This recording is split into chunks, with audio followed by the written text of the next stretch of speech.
So you want to use flashcards or Anki deck in medical school, but you want to make sure you're using them effectively and quickly. How do you do it? That's exactly what we'll talk about in this video. Let's get into it. Alright guys, welcome to the MD Journey, a channel completely dedicated to helping you succeed on your medical journey with less stress. If you're new here, my name is Laksh. I am an internal medicine physician and resident in training, and this channel is all about putting 2 videos per week at least to help you succeed on your medical journey with studying, productivity, you name it. So if you're new here, hit that like button, consider hitting that subscribe button. Today we are talking about Anki cards and flashcards and how to do them more effectively, how to do them more efficiently. And I've made a lot of videos on this channel below of my specific unique method of how I use Anki, and I'll link down below my 5-hour kind of study method in medical school. But I will be sharing my screen. Basically what I want to show is a few different techniques that I use when I'm doing flashcards. 1, how I make them, and 2, how I try to review them as well as think about them. So the first process is how I make them. Now, really there's one of 2 ways. 1, I just don't make them and I use pre-made Anki decks. And so we'll talk about a few of the options.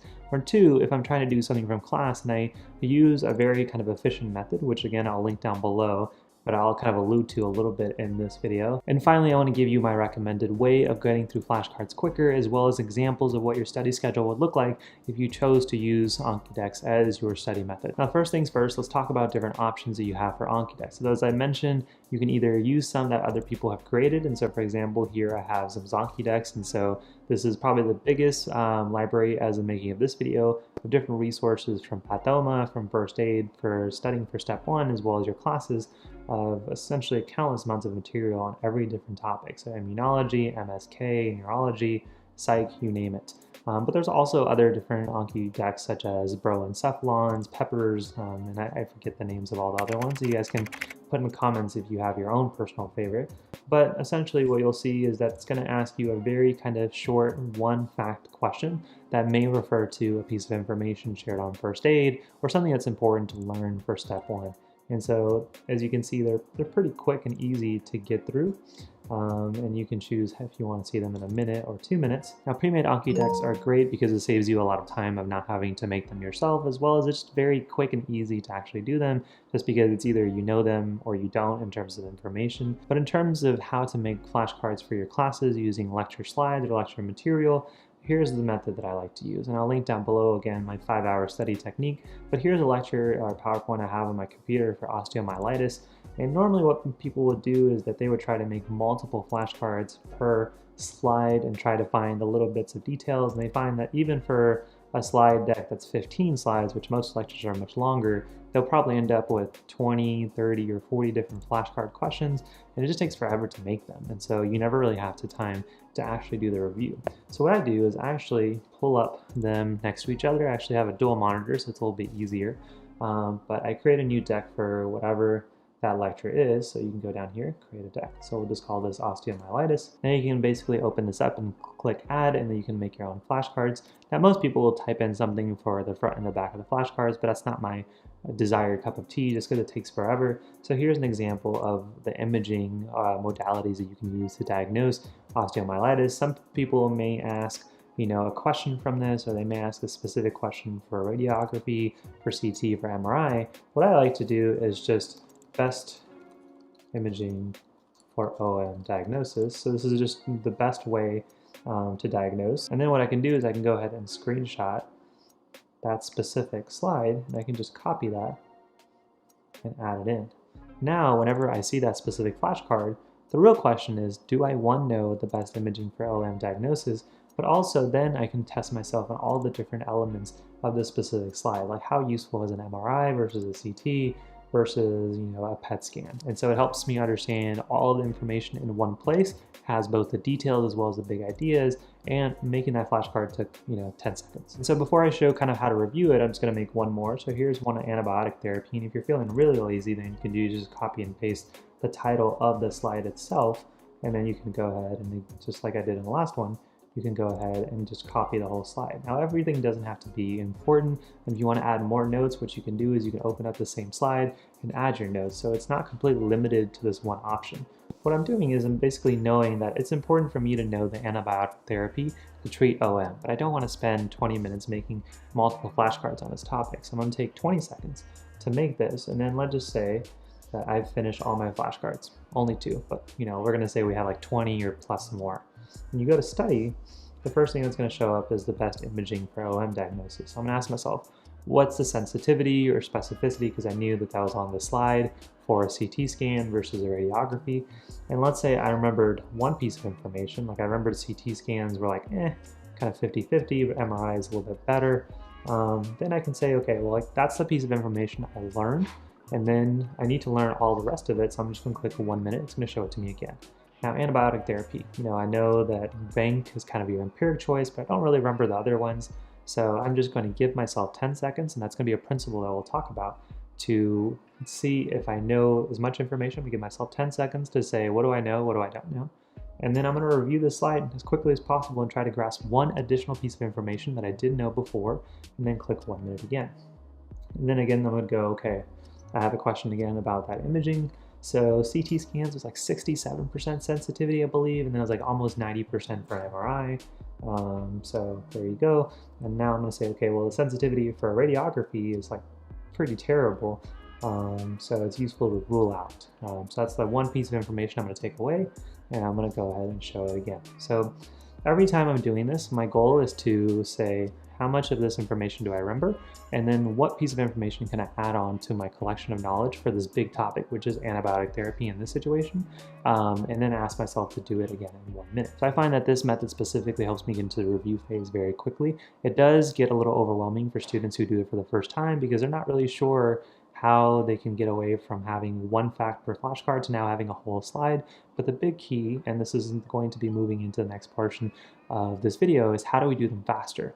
Now, the best tip that I have for you, regardless if you use this method to make your flashcards quicker, or if you use pre-made Anki decks, or if you use your own kind of personalized way of making flashcards, is to give yourself a timer for each Anki card that you do. And usually for me, I give myself 5 to 10 seconds. Basically, I say, when I see that question, in 5 to 10 seconds, how much do I really know? And it's basically whatever comes to mind. Now, for example, in this situation, when I'm talking about imaging, I know in 5 to 10 seconds, I'm not going to know everything. In fact, I'm also going to know the things that felt uncomfortable about that slide. For example, I don't even remember looking anything about PET scan when I was reviewing this, but I know it's on there. So what I can say is I'm going to, 5 to 10 seconds, I know the sensitivity of x-rays, I know the sensitivity of CTs and MRIs, but let's actually learn something about PET scans. It looks like PET scans are actually pretty good, but they're expensive. That's the one piece of information I'm going to take away in my 10 seconds of review. So 10 seconds to answer the question, 10 seconds to review, and then I'm going to click 1 minute again. And each time I'm doing this, I'm actually going to probably be saying this flashcard 10 plus times, but I'm going to be seeing it multiple times during my study session, and I'm going to be able to take away one extra piece of information and feel more comfortable with the entire slide, which is imaging modalities for osteomyelitis. So now if someone asks you a question, what are the best sources? You're like, well, I know about x-rays, I know about CTs, I know about PET scans. I can tell you how all of them work together. Instead of just being able to tell you one fact about x-rays and osteomyelitis, I can tell you everything about imaging. It's going to take multiple repetitions, but since you can make your flashcards quicker, you can also get to the review part and take longer and still be able to understand much, much more. And I want to give an example for somebody who's using Anki decks or pre-made decks. Even when the questions are short, you should still give yourself 5 to 10 seconds to answer them. It's either you know it or you don't. But when you're in these situations where it has an image or something where you can find yourself spending a lot of time in, again, give yourself only 10 seconds to really grasp.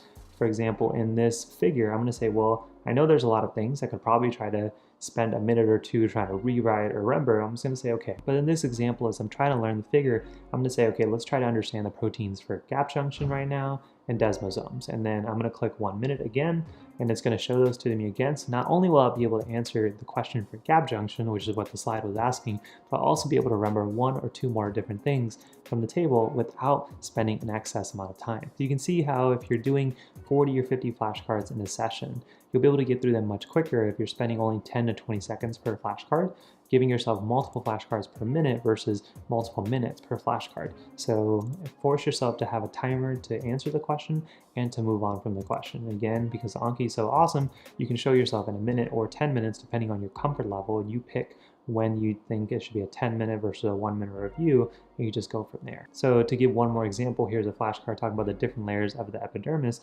I may not be able to remember all of the different phases in this figure, but if I can remember maybe the first 2 and call them the corneum and the granulosum, I'm going to say, okay, those are the first 2 that I need to remember when I'm re-shown this question again. And you go from there. And so every time, again, the whole idea is about grasping a little bit piece of more knowledge than you had before. So far, we talked about how to make flashcards quicker, even how to do them more quickly.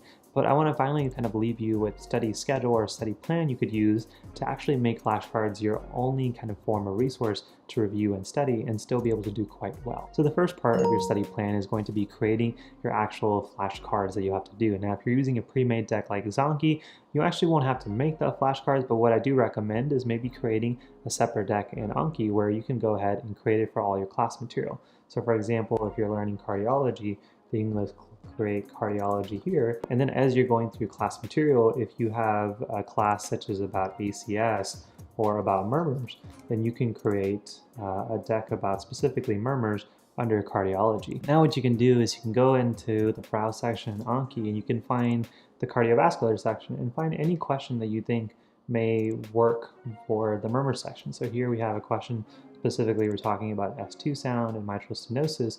So you actually right click on them and then change the deck and make them into your murmurs deck for your lectures. Now you have a specific Anki deck using Anki for the lecture you're about to have the next day. You can go ahead and test yourself. Now, if you were to use my method of using screenshots to make your own lectures, simply you would make yourself spend about 30 to 40 minutes doing the 3 lectures that you may have the next day and not really very much else. Then what I like to do is go into class, and whether you're using Anki or your own made flashcards, I again go into the browse section and then find the flashcard that I had just made. And then if I have to add any piece of detail from lecture, I'll basically add them into Anki myself. Again, the whole idea here is to only make it high yield. So if it's not very pertinent or relevant, I try not to add it. But if I do think it's high yield, or if they say hint hint it's going to be on the test, definitely make sure it's going to be on there. Now after lecture, I give myself roughly about 30 to 40 minutes per lecture to review the 20 to 30 or 40 flashcards for that lecture. So roughly it's going to be, if I had 3 lectures, then it'll take me about an hour and a half to review all of them. And again, the whole goal is to give myself 10 seconds to review or answer the question, and then 10 seconds to review any other piece of information on that slide or for that flashcard to make sure I can answer it even better the next time. And then the whole process repeats itself. That evening, you're going to go ahead and create flashcards for your next day. And if a test is coming, then you just have to give yourself an extra session in that evening or the day or the afternoon, anytime you have free, to do some more flashcards from some of the old lectures that may also show up on the exam that's coming up. But this, guys, is meant to be a video to help summarize kind of how to use Anki and do a little bit more effectively. If you do enjoy it, make sure you hit that like button and that subscribe button. If you want more tips on how to use Anki effectively, one, you can check out my 5-hour study technique method on YouTube here, as well as a full kind of free video course on how I studied in medical school, which I'll link down below. And that's part of just one of the many resources of the free library that we call in the MD Journey, the Med Vault. And so that'll be linked down below. And if you want more of our step-by-step resource on how to study as well as be more productive, I'll link all those down below, including our books and our courses. Hopefully you'll find some of them helpful. But with that being said, guys, thank you so much for watching. If you did find this helpful, again, please support the channel by hitting that like button, hitting that subscribe button, and also dropping your comments down below so I can make sure I can answer it and help you as best as possible. Thank you for being a part of my journey. Hopefully I've been a little help to you on yours. I'll see you guys in the next one. Peace.